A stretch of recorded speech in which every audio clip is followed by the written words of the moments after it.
Thank you, ಧನ್ಯವಾದಗಳು.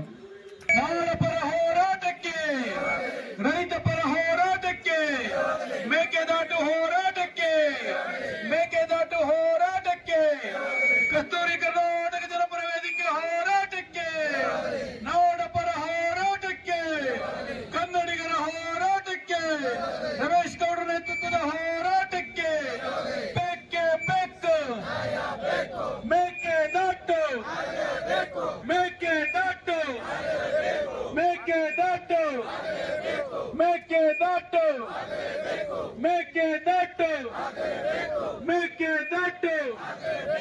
ಅಯ್ಯಯ್ಯೋ ಅಯ್ಯಯ್ಯೋ, ಕಾನೂನಂತೆ ಕಾನೂನು,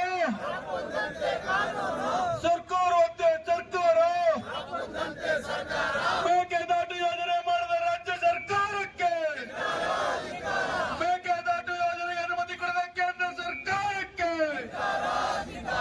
ಕಾವೇರಿ ಕಾವೇರಿ, ಮೇಕೆದಾಟು ಮೇಕೆದಾಟು ಮೇಕೆದಾಟು ಮೇಕೆದಾಟು.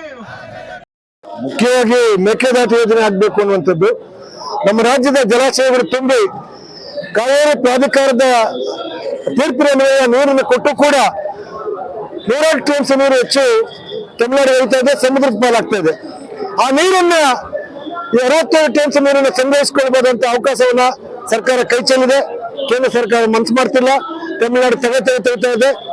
ಈಗ ಅದೇ ನಿಟ್ಟಿನಲ್ಲಿ ಸತ್ಯಾಗ್ರಹ ಕುಡಿಯುವ ನೀರಿನಲ್ಲಿ 3.3 ಟಿಎಂಸಿ ನಾವು ತುಂಬಿಸ್ಕೋಬೇಕಾಗಿದೆ.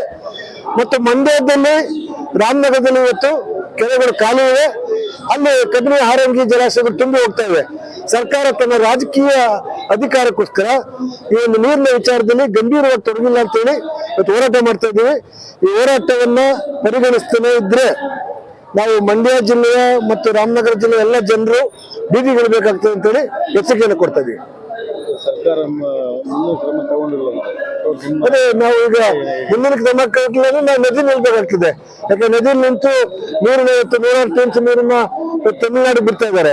ನಮ್ಮ ಜಲಾಶಯಗಳನ್ನ ತುಂಬಿಸ್ತಾನೆ ಇವತ್ತು ಅಸಡ್ಡೆ ತೋರ್ತಾ ಇದ್ದಾರೆ. ಇದು ಅಂತರ್ಜಲ ಮರುಪೂರ್ಣ ಆಗ್ಬೇಕಾಗಿದೆ. ಇವತ್ತು ನಮ್ಮ ಬೆಳೆಗಳಿಗೆ ಸರಿಯಾಗಿ ಮಂಡ್ಯದ 2 ಬೆಳೆ ಬೆಳಿಕಾಗ್ತಿಲ್ಲ. ಇವತ್ತು ಅದು 2 ಬೆಳೆ ಬೆಳೆಯುವಂತ ಅವಕಾಶವನ್ನ ಕೈ ಚೆಲ್ತಾ ಇದ್ದಾರೆ. ನಾವು ಎಲ್ಲ ಸಚಿವರಿಗೆ ಮುತ್ತಿಗೆ ಹಾಕುವಂಥದ್ದು ಮತ್ತು ರಾಜ್ಯ ಸರ್ಕಾರಕ್ಕೆ ಒಂದು ಎಚ್ಚರಿಕೆ ಕೊಡುವಂತ ಕೆಲಸವನ್ನು ನಾವು ಮಾಡ್ತೇವೆ. ಕೊಡ್ತೀವಿ 3 ಗಂಟೆಗೆ.